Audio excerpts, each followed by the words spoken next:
Hannah Mouse One here, and in this video I'll be showing you how to make this super cool mummy figurine thing that I made. I start by just whipping up a batch of papier-mâché. I use flour and water and salt in my mixture, and then I just kind of massage it into scraps of paper. And I just work it between my fingers. This can take quite a while, but I just kind of switch off and I'll have something on the computer that I'm watching or something like that, and just let my mind switch off and just massage it between my fingers, and you just want it to be workable, kind of like this. Basically, when it stops cracking all the time, you know that it's okay to start working.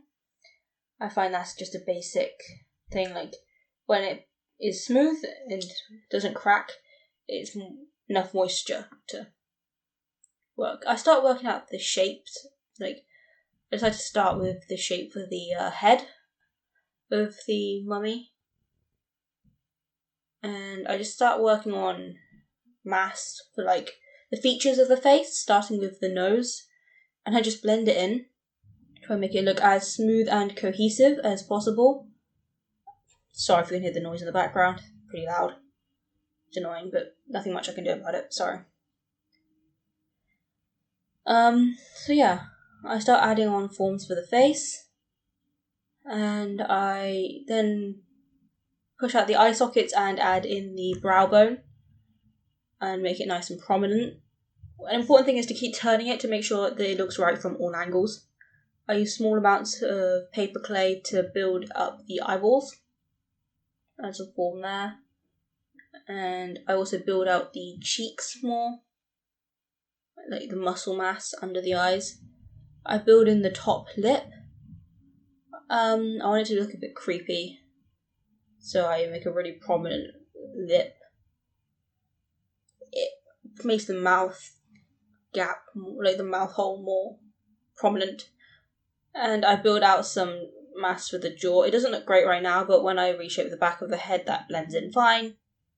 And this is what I've got so far. I start doing the limbs in much the same way.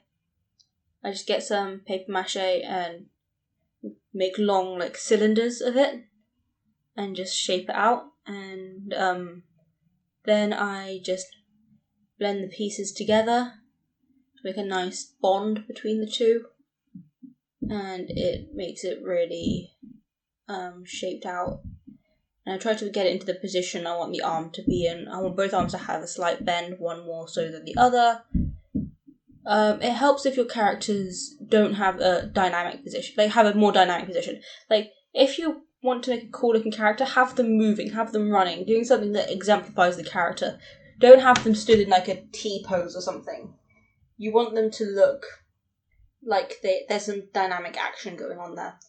I make the hands, which is a more complex process, but I just basically make a ball and stick on the fingers. The process for making the legs is very similar to that of the arms. I just shape it out and make long cylinders and just kind of shape up the muscle masses as best I can.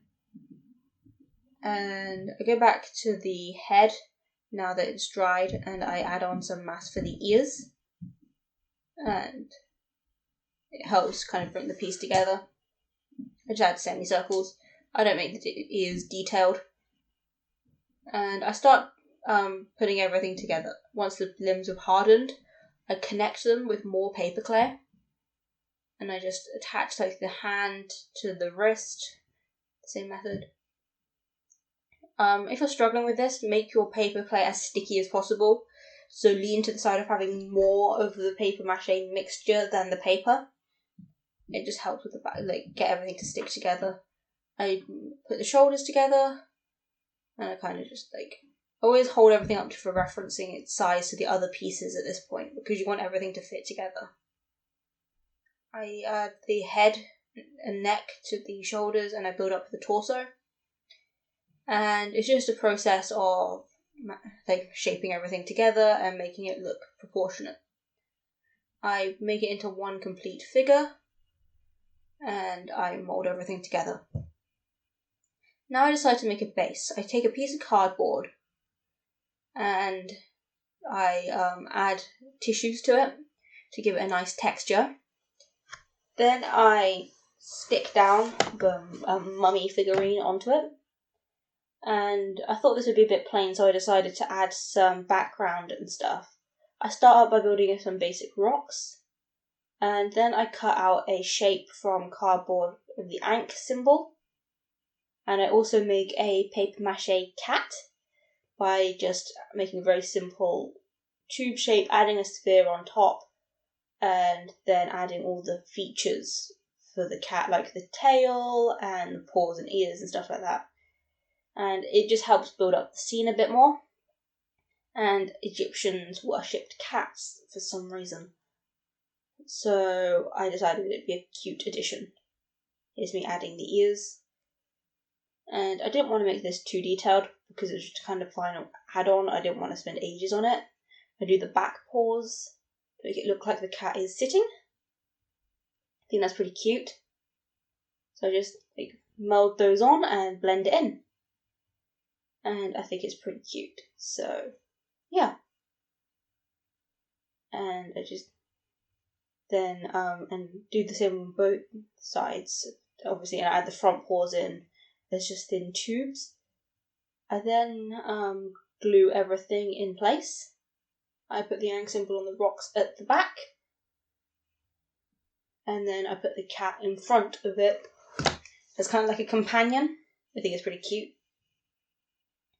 Now I start adding the wrappings on the mummy, because right now it's looking a bit zombie-like. So I just take strips of paper and wrap them around and glue it in place. And it looks really cool. So yeah. And I just try and make sure it's all glued down nice and comfortably so it's not going anywhere. I leave the face and hands unwrapped, but I go all the way down the arms. It just adds some nice variation to it, and obviously it helps it look like a mummy. For the flesh tone for the face and the hands, I start by taking green and then muting it down with red to make it look like a decomposing colour. And I think it looks really cool, so here's me adding it on. It takes a few coats to build up the colour, and I think it looks really cool, so yeah. I do this colour for the face and the hands where the wrappings of the mummy aren't. Like, this is the flesh that is, like, started to decay away almost. Kind of a spooky thought. And I just build up that colour. And then I do the wrappings in a more yellow colour. This is also heavily muted down.